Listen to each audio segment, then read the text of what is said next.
All right. Hey, everyone. Welcome to the Glide to the Finish podcast. So today I have on with me Dr. Mandy Marziaz. She is a doctor of, she's chiropractic and a functional medicine specialist. And we wanted to talk a little bit about how exercise affects the nervous system and how you can be using it to improve your health, especially at this really stressful time.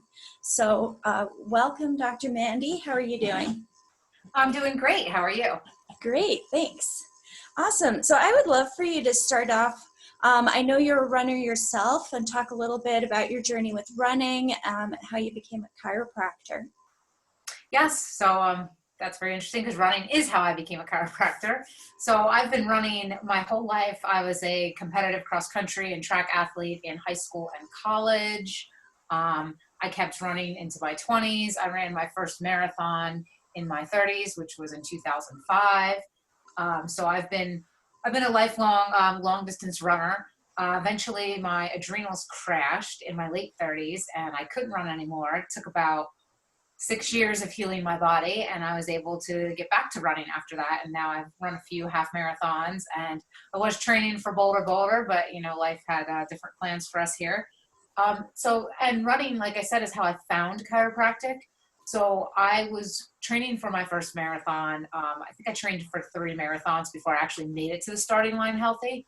And so I was training, I injured my calf muscle, and I started seeing a massage therapist for rehab. And she was like, I'm going to get you only so far, and you really need someone to address your structure. And she's like, I think you really need a chiropractor. And I had never heard of chiropractors at that point. I had been to one chiropractor when I was younger and just kind of experimenting, in my 20s. And the guy kind of seems like a shark to me. So I was like, I'm not interested in this. And unfortunately, there's people in every field that make things look bad. So I started seeing a chiropractor. I found a really good chiropractor. And through maintenance, ongoing maintenance adjustments, he was able to keep my body functioning well, my nervous system functioning well, keep my structure in proper alignment. And I finally broke through the wall of I could never run more than 40 miles a week in my training without getting injured.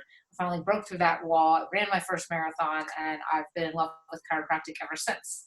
So after many years of working as a biochemist in biomedical research, I decided, you know what, I'm going to go back to school and be a chiropractor so I can help others. And my whole goal with chiropractic was to work with runners because that's who I am. I'm really passionate about that.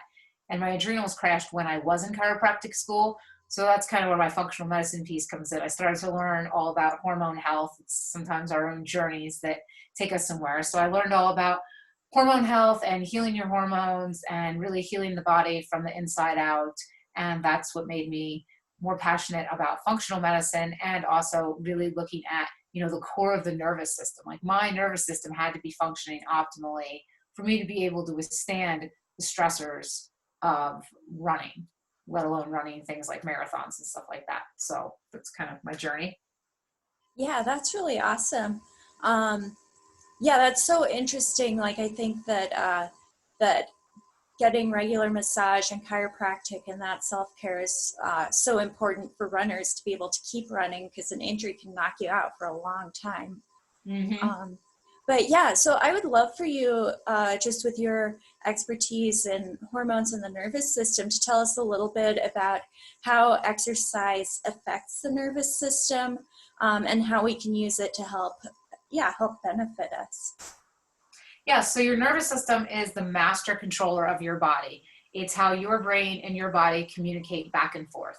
And if you don't have a optimally functioning nervous system, then it's kind of like static on radio, right? Those signals can't get through very well, and it affects all the systems of the body. So like if your body and your digestive system can't communicate with each other properly, then you're going to have digestive distress. And, your heart, lungs, all the things need to be communicating properly.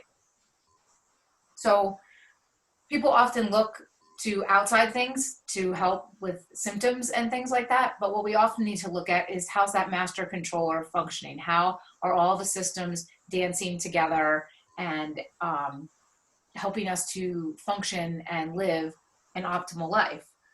There's been some research that has shown that neurological health depends on signals sent to the brain from the body's larger muscles. What are we doing when we're running? We're exercising those larger muscles, especially our leg muscles. In a journal called Frontiers in Neuroscience, there was a study that looked at the brain and nervous system, giving doctors clues as to why people with nervous system dysfunctions that affect their motor neurons, those neurons that move your muscles, why those people had rapid decline in their brain function.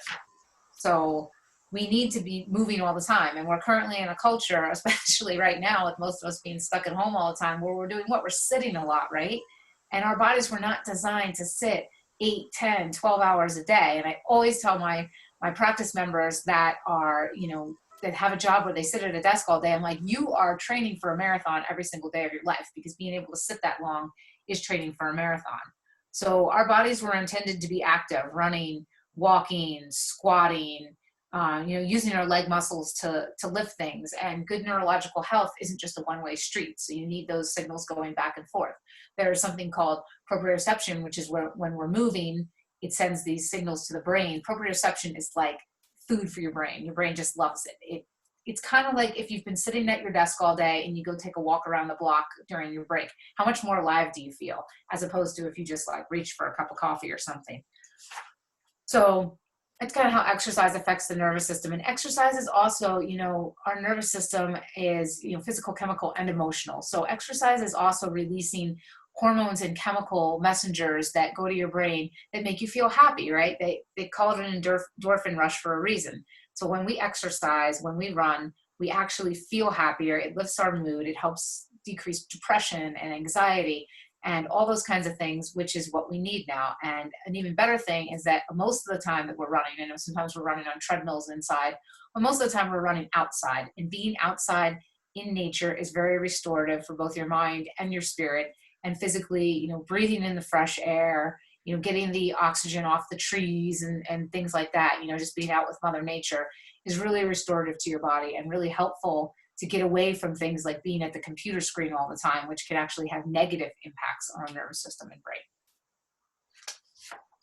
Yeah, that's really awesome. I knew about the endorphins, but I'd never thought about the fact that the proprioception, so just the fact of your brain having to focus a little bit on where you are and how you're moving, is actually beneficial. Like it's exercise for the brain as well. So that's really awesome. Mm-hmm. Yeah, so my next question then would be about recovery time as well. How does that balance between exercise but then the time to recover? How does that affect the nervous system? Right. So recovery is actually adaptation to whatever stress you're placing upon your body. So there's good stress and there's bad stress, and exercise can definitely be a good stress. We don't balance it, it can become a bad stress to our bodies. So most of your training effects when you're running actually happen during recovery. We think we just have to get out there and pound the pavement, pound the pavement, pound the pavement every day. And believe me, I've lived that. And now I can completely tell when I've been pounding the pavement too much that I'm going to work myself into an injury. So we need that rest time. And rest and recovery doesn't have to be just sitting on the couch doing nothing. Certainly rest is taking some time off of running, but I love active recovery, things like getting your massages, getting the good blood into your muscles and getting the waste products out of your muscles, getting chiropractic adjustments, getting your nervous system functioning well, getting your structure in alignment, eating good foods is recovery, active recovery. So things like yoga, swimming, there's lots of cross-training activities that we can do where we're still getting movement to our body, but it's allowing our muscles to kind of relax from that demand we place on them when we're running. And one thing with adaptation is you should only be increasing your mileage. I'm sure Joy has told you guys this, only increasing your mileage 10% every week. And I know right now, a lot of us have a little more accessibility to do things like run. I wouldn't say all of us have more time on our hands, but when you're home all the time, fitting in that exercise is a little bit easier. We're not sitting and commuting all day and going out at night. But we want to get out and, you want to just start running every day because it feels good and you love doing it. And so you just got to be careful that if you do too much too soon, you actually will set yourself up for injury, because your body needs to adapt to that training load that you've put on it and then have the recovery to allow you to rest. And while I'm also talking about recovery, 8 hours of sleep a night, very important. Your body gets a lot of recovery and restoration while you're sleeping. Also helps your immune system, and who doesn't want their immune system functioning optimally right now with everything that's going on out there. Good nutrition, hydration, making sure you're drinking your water. I know it's tempting to, drink coffee all morning, go for a run, come home and have a beer. And, I'm not saying don't have coffee and don't, treat yourself once in a while, but make sure you're getting half your body weight in ounces of water every day. And again, doing the cross training, especially flexibility. You'll also want strength training. Strength will help give your muscles what it needs to be able to stabilize your body while you're running, because running is very much a back and forth motion. And so we want to stabilize things that we want to strengthen muscles that are not working as much when we're just out on a run. So, and like I said, a lot of these modalities definitely help with recovery. Things like massage, chiropractic, acupuncture, all helps, especially the more athletic you get, it's a lot of demands on your body. Some of the top athletes out there utilize these types of things to help them be able to respond and perform in the way that they want their bodies to. Yeah, that's really awesome, and I love your point that recovery time doesn't mean that it has to just be time sitting in front of the TV or the computer. I know, a lot of people love being active. It's not just for fitness, so they want to get out there, and so that's a great opportunity to switch it up and go cycling or go for a walk or something as well if you're feeling that you need that break from running, which you probably do need at least a few days off running each week. So awesome. Do you have any other suggestions right now, either running related or not, for people just to maintain their health, especially with the stay-at-home orders going on all over right now?